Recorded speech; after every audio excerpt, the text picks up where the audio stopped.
Ya Mas? Kalau proses untuk di PT itu tergantung juga. Jadi gini loh, Mbak. Sekali lagi proses ya. Sampean kan ex Malaysia atau siapapun lah itu teman sampean atau siapapun. Iya. Jadi anggap non itu kan nggak bisa.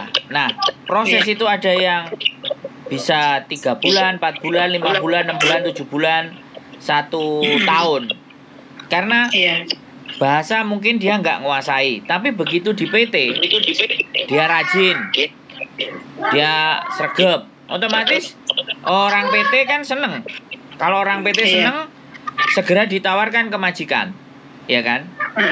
Ketika ditawarkan ke majikan, majikan tertarik karena orang PT yang infoin, ya.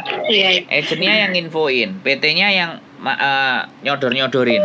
Nah, begitu nyampe di Hong Kong, dianya sudah direkomendasikan. Kemudian majikan marah-marah, nggak ngerti, nggak paham.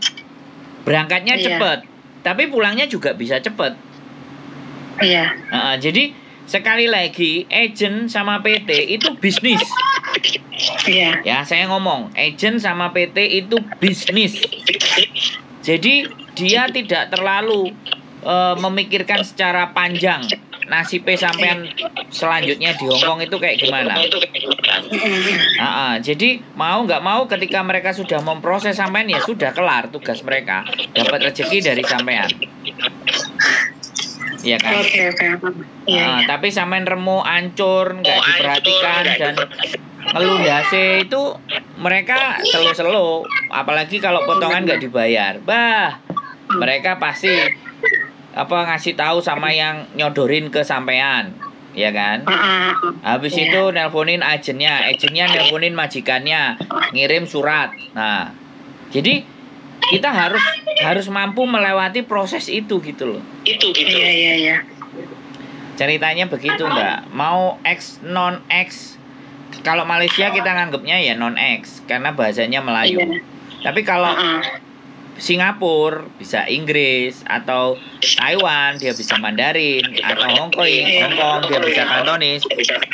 Itu lumayan. Itu ceritanya. Sampean boleh tanya apa saja, silakan. Itu. Halo, ya Mas, maaf anak saya. Sampean loudspeaker ini paling. Jadi suaranya agak mantul. Enggak. Oh, enggak. Jadi kayak gitu ya. Jadi saya bilang terus potongan. Nah, kadang-kadang juga ada anak yang bisa nerima potongan, ada yang nggak bisa. Ya kan? Jadi dan Hong Kong itu unik. Pekerjaan sekali lagi ini kita nggak bisa mastiin ya. Anak non nunggunya 1 tahun enggak juga. 3 bulan, 4 bulan itu ada yang sudah berangkat non. Ya kan? Makanya tergantung tindakan dan perilaku saat dia di PT. Iya kan? Ada yang ya sudahlah, pokoknya majikan interview diterima saja. Begitu diterima, nyampe ke Hong Kong dipekerjakan 3 rumah, 4 rumah. Karena orang Hong Kong, saya mengalami itu, Mas. Iya, orang Hong Kong itu tahu bahwa Yane Cece. Jadi Yani CC itu sebutnya CC, mbak-mbak Indonesia itu penurut, apalagi yang baru-baru. Jadi diperes tenaganya. Kadang-kadang seperti itu mereka, ya kan? Mereka merasa punya uang. Makanya saya kasih tahu juga. Makanya kenapa setiap orang yang berproses sama saya tak suruh ngerekam interviewnya. Jadi tujuannya apa? Untuk melindungi dirinya sendiri, bukan melindungi saya. Jadi kalau omongannya nggak cocok sama interview, itu tinggal diputar aja. Jadi saya sarannya ke teman-teman seperti itu. Karena banyak sekali anak-anak yang non-X berangkat ke Hong Kong 5 bulan mental, 9 bulan mental, 3 bulan mental, seminggu kabur. Cerita kalau sampai nonton konten YouTube saya coba. Jadi makanya anak yang mau berangkat atau misalnya sampean yang mau berangkat suruh nonton dulu, memperhatikan dulu konten-konten ini bagaimana supaya benar-benar mentalnya dia ketata gitu loh. Iya. Karena saya nggak ada hubungan sama orang PT. Saya nggak mungkin memaksakan, orang PT tonton videoku, kan nggak mungkin begitu. Iya. Iya kan. Jadi dan saya pun mau nge-share-nya siapa? Orang siapa yang mau berangkat? Iya.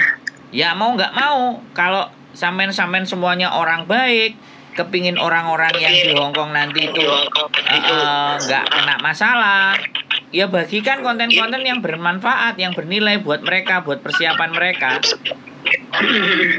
Kan seperti itu tuh Mbak ceritanya. Iya. Nah, saya nggak punya kekuatan lain selain saya hanya bisanya ngonten. Dan konten saya bukan cerita yang dibuat-buat. Konten saya adalah cerita orang-orang yang memang sudah ada di sini. Iya, makanya saya juga tahu Mas Hendro itu kan dari teman saya.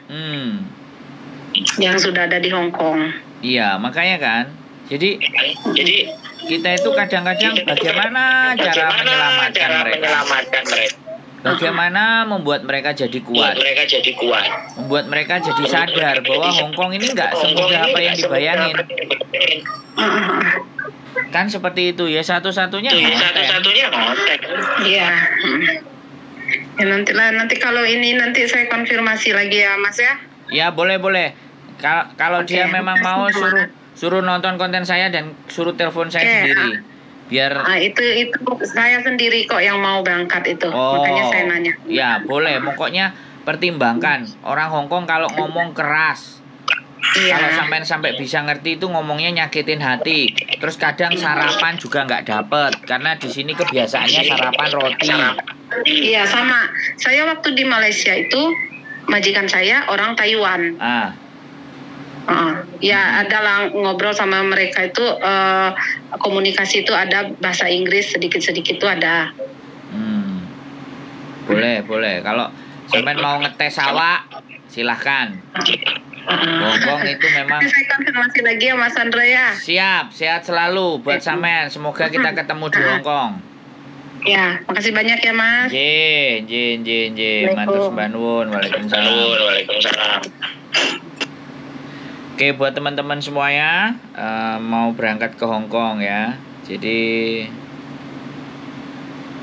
seperti itulah ceritanya. Istimewa pokoknya. Yang jelas Hongkong untuk perjuangan di awal itu kalian harus ekstra punya mental yang baja, kuat untuk bisa menyelesaikan satu kontrak 2 tahun. Itu wis gak bisa tak omong lagi lah. Itu sudah rumus lah.